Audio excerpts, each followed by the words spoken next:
Income from salary के अब तक के वीडियोस में हमने देखा है ऐसी सुविधाएं, ऐसे परक्विजिट्स जो सभी कर्मचारियों के लिए कर योग्य है।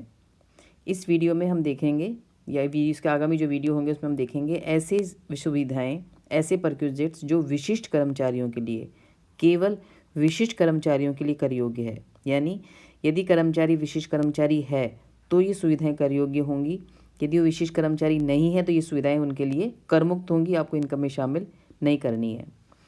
तो ये जानने से पहले कि कौन सी सुविधाएं ऐसी हैं जो विशिष्ट कर्मचारियों के लिए कर योग्य है, हम ये जानेंगे पहले कि किन स्थितियों में कोई कर्मचारी विशिष्ट कर्मचारी कंसिडर किया जाता है, माना जाता है। मतलब क्या शर्तें या क्या स्थितियां ऐसी होंगी जब किसी कर्मचारी को हम विशिष्ट कर्मचारी मानेंगे।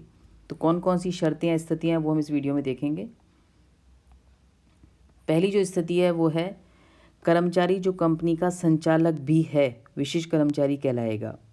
मतलब ऐसा कर्मचारी जो कंपनी का कर्मचारी भी है और कंपनी का संचालक भी है, वो उस कंपनी का विशिष्ट कर्मचारी कहलाएगा। अब यहाँ पे भी शब्द मतलब कर्मचारी भी है और संचालक भी है तो विशिष्ट कर्मचारी होगा। हो सकता है प्रश्न में ऐसे दे रखा हो कि केवल संचालक हो, वो कर्मचारी नहीं हो, केवल संचालक हो।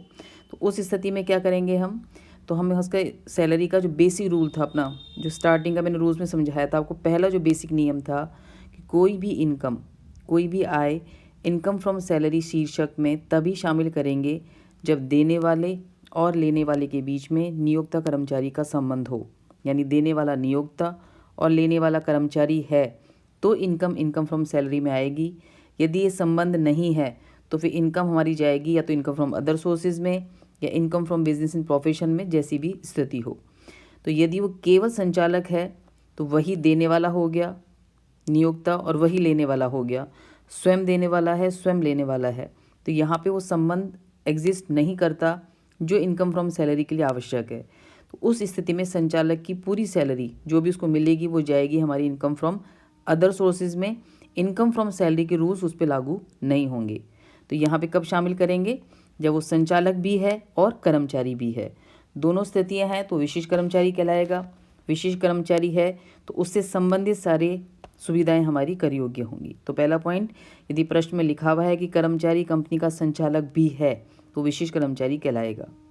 दूसरी स्थिति, उसका नियोक्ता कंपनी में, जिस कंपनी में वो काम कर रहा है उसका जो नियोक्ता कंपनी है उसमें उसका सारवान हित हो, सब्सिटेंशियल इंटरेस्ट हो। यानी उसके पास 20% या उससे ज़्यादा के मताधिकार अंश हों, जो वोटिंग राइट शेयर्स हैं, तो उसके पास कम से कम 20% वोटिंग राइट शेयर्स हों तो भी वो कर्मचारी उस कंपनी का जहाँ पे वो काम कर रहा है विशिष्ट कर्मचारी कहलाएगा। और तीसरी कंडीशन, ये दो सूचनाएं प्रश्न में दे रखी होंगी, उसके अकॉर्डिंग कंसिडर करेंगे आपका है कि नहीं है। लेकिन तीसरी सूचना आप सॉल्व करके देखेंगे।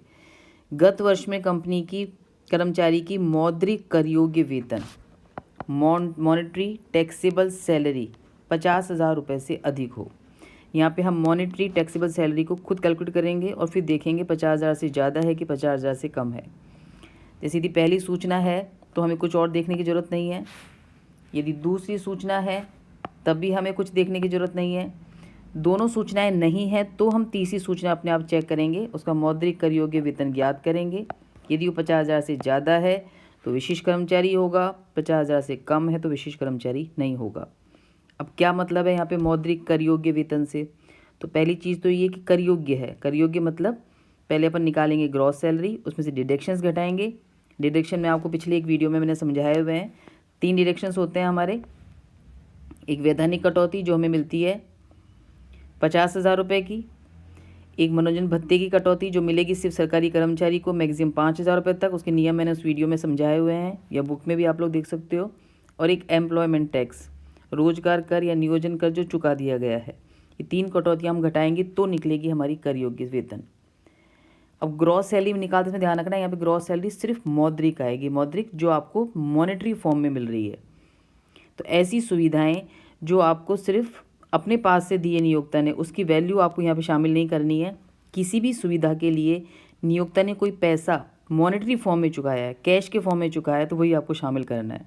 तो कोई भी पैसा जो या तो कैश के फॉर्म में, मॉनेटरी फॉर्म में कर्मचारी को मिला है, या कोई सुविधा ऐसी है जिसके लिए नियोक्ता मॉनेटरी फॉर्म में पैसा चुका रहा है, उसको हमें शामिल करना है। तो यहाँ पे क्या क्या आ जाएगा, यहाँ पे हमारी आ जाएगी बेसिक सैलरी, सभी तरह के कर योग्य भत्ते आ जाएंगे, बोनस आ जाएगा, दोनों तरह का कमीशन आ जाएगा, ग्रेच्युटी की, पेंशन की, क्षतिपूर्ति की और अर्जित अवकाश के वेतन की कर योग्य राशि आ जाएगी। कोई यात्रा सहायता मिली है तो यात्रा सहायता की भी कर योग्य राशि आ जाएगी। कर्मचारी के किसी व्यक्तिगत दायित्व का भुगतान चूँकि कैश के फॉर्म में होता है तो उस दायित्व के भुगतान की राशि आ जाएगी। कोई चिकित्सा व्ययों की प्रतिपूर्ति हुई है, कोई रिएम्बर्समेंट हुआ है, उसका कर योग्य भाग आ जाएगा। जीवन बीमा पॉलिसी चुकाई है या वार्षिकी चुकाई है नियोक्ता ने, उसका भुगतान की राशि आ जाएगी। इसके अलावा किसी भी प्रकार के व्यक्तिगत दायित्वों का भुगतान जो नियोक्ता ने किया है या उसका रिएम्बर्समेंट किया है, पुनर्भरण किया है, उसकी कर योग्य राशि हमको शामिल करनी है। मैं फिर वापस रिपीट कर देती हूँ क्या क्या चीज़ें आएंगी इसमें। हम बेसिक सैलरी चूँकि कैश के फॉर्म में आती है, बेसिक सैलरी आ जाएगी, सभी तरह के कर योग्य भत्ते आ जाएंगे, बोनस आ जाएगा, कमीशन, जो आपकी profits in lieu of salary है जैसे gratuity, pension, compensation, encashment of leave, इन सब की कर योग्य राशि आ जाएगी। कोई व्यक्तिगत दायित्वों का भुगतान जीवन बीमा का है, वार्षिकी का है, कोई भी बिल तो आपने चुकाए हैं, चिकित्सा बिलों का कोई पैसा आपको वापस मिल गया है, यात्रा सहायता की कर योग्य राशि है, इन सबको इसमें अपन शामिल करेंगे। तो ये निकलेगी हमारी मौद्रिक gross salary, monetary gross salary, जिसमें से हम 3 कटौतियाँ घटाएंगे, एक प्रमाणिक कटौती, एक मनोरंजन भत्ते की कटौती और एक नियोजन खर्चों की। 3 कटौतियाँ हम घटाएंगे। शेष राशि जो बचेगी उसको हम कंपेयर करेंगे 50,000 से ज़्यादा है कि 50,000 से कम है। अब यहाँ पे क्या क्या ध्यान रखना है हमको। एक भविष्य निधि ऐसा है, प्रोविडेंट फंड पीएफ ऐसा है जो कर योग्य राशि भरे मॉनेटरी फॉर्म में हो, लेकिन ये आपको शामिल नहीं करनी है। तो पीएफ को छोड़कर बाकी कोई भी राशि मौद्रिक है वो आपको इसमें शामिल करनी है, कटौतियाँ घटानी है और फिर कंपेयर करना है कि 50,000 से ज़्यादा है कि कम है। अब क्या ध्यान रखना है, ऐसे कुछ बातें। यदि आपका कर्मचारी एक से अधिक जगह काम कर रहा है, यानी एक से अधिक नियोक्ताओं के अंडर में काम कर रहा है, तो जब भी आप एक मॉनेटरी टैक्सेबल सैलरी निकालेंगे तो सारे नियोक्ताओं की जो भी सैलरी इसको मिल रही है वो आपको जोड़ के कंपेयर करनी है। ऐसा नहीं है एक कंपनी उसको सुविधा दे रही है तो आप एक कंपनी ही की सैलरी लेंगे। वो जितनी भी कंपनियों में, जितनी भी संस्थाओं में काम कर रहा है, सभी का वेतन जोड़ा जाएगा इस 50,000 राशि को निकालने के लिए। लेकिन जो संचालक और सार्वजनिक हित का जो नियम है वो लागू होगा जिस संस्था में वो काम कर रहा है। उसी संस्था का संचालक या उसी संस्था का सार्वजनिक हित है तो वो उस संस्था का विशेष कर्मचारी कहलाएगा। किसी अन्य संस्था का है तो फिर विशेष कर्मचारी नहीं कहलाएगा। मतलब संचालक और सार्वजनिक हित तो उसी कंपनी का होना चाहिए जिसने उसको विशेष कर्मचारियों की सुविधाएं दी हैं। लेकिन मॉनेटरी सैलरी निकालते समय आपको सारे नियोक्ताओं को वेतन जोड़ के देखना है कि 50,000 से ज़्यादा है कि 50,000 से कम है। अब कौन कौन सी सुविधाएं ऐसी हैं जो कर योग्य होंगी, तो यदि वो विशिष्ट कर्मचारी है तो कौन सी सुविधाएं कर योग्य होंगी, उसमें है कर्मचारी के बच्चों को शिक्षा सुविधा, बिजली पानी गैस की सुविधा, घरेलू नौकर की सुविधा, मोटर कार की सुविधा, चिकित्सा बिलों का पुनर्भरण, मतलब आपने चिकित्सा का पैसा खर्च कर दिया फिर पैसा आपको वापस रीएम्बर्समेंट हो रहा है आपके पास, परिवहन व्यवसाय के कर्मचारियों को यात्रा सुविधा और अवकाश यात्रा रियायत। अब इसमें 3 बड़े पॉइंट है आपका। एक आपका मोटर कार की सैलरी, चिकित्सा पुनर्भरण की सैलरी, अवकाश यात्रा सहायता, ये 3 थोड़े से बड़े पॉइंट है। इन तीनों के मैं आपको अलग वीडियो बना के बताऊंगी। बाकी सारे पॉइंट मैं आपको अगले वाले एक वीडियो में इकट्ठा समझा दूंगी कि इनकी राशि को अपन कर योग्य किस तरीके से करेंगे। इसमें एक चीज़ ध्यान रखना है कि प्रश्न पढ़ के आपको लैंग्वेज देखनी है कि ये जो चीज़ें हैं, शिक्षा की सुविधा है, गैस बिजली पानी की सुविधा है, नौकर की सुविधा है, कार की सुविधा है, कोई भी सुविधा आपको सुविधा के फॉर्म में दी गई है कि दायित्वों का भुगतान है। यदि वो दायित्वों का भुगतान है तो फिर वो सभी कर्मचारियों के लिए कर योग्य होगी, और यदि वो सुविधाएं हैं तो केवल विशिष्ट कर्मचारियों के लिए कर योग्य होंगी। ये आपको ध्यान रखना है। मैं फिर कह रही हूँ, ये सब चीज़ें जो आपको ऊपर दे रखी हैं इन सब की आपको लैंग्वेज देख के चेक करना है। यदि ये दायित्वों के भुगतान के फॉर्म में है तब तो ये सभी कर्मचारियों के लिए कर योग्य होगी। कोई भी कर्मचारी हो, सभी कर्मचारियों के लिए कर योग्य होगी। लेकिन यदि ये चीज़ सुविधा के रूप में है तो फिर केवल विशिष्ट कर्मचारी है तो कर योग्य होगी, नहीं तो कर योग्य नहीं होगी। कैसे पहचानेंगे?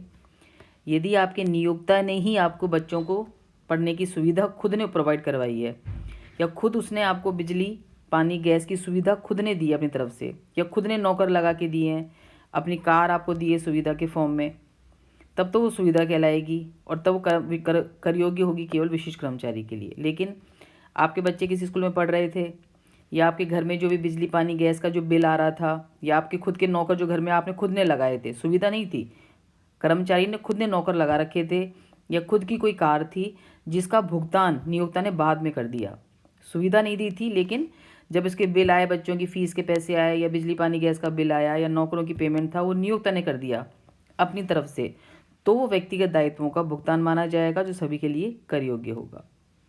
इसको मैं वापस रिपीट कर देती हूँ एक बार। ये सब सुविधाएं यदि आपका नियोक्ता सुविधा के रूप में नहीं देता है, लेकिन बाद में इन पैसों का भुगतान स्वयं कर देता है, तो व्यक्तिगत दायित्वों का भुगतान होगा जो सभी कर्मचारियों के लिए कर योग्य होगा। लेकिन यदि इन सब की सुविधाएं उसने कहा कि मैं ही आपको देता हूँ सुविधा के रूप में, तो फिर कर योग्य होगा केवल विशिष्ट कर्मचारी के लिए। विशिष्ट कर्मचारी है तो कर योग्य होगा, नहीं तो ये 7 सुविधाएं आपकी कर योग्य नहीं होंगी। ये बात आपको ध्यान रखनी है। अब छोटा सा एग्जाम्पल लेके देख लेते हैं। यहाँ पर एक रमन आरबीडी लिमिटेड में और एबीडी लिमिटेड में 2 जगह काम कर रहा है। यहाँ पे आपको इनकम दे रखी है, सूचना है यहाँ पर, और पूछा आपसे गया है कि इस कंपनी का ना तो ये संचालक है, ना ही इसका सारवान हित है, तो आपको पूछना है क्या ये विशिष्ट कर्मचारी है कि नहीं है। तो अपन क्या निकालेंगे यहाँ पे, यहाँ निकालेंगे अपन मौद्रिक कर योग्य वेतन।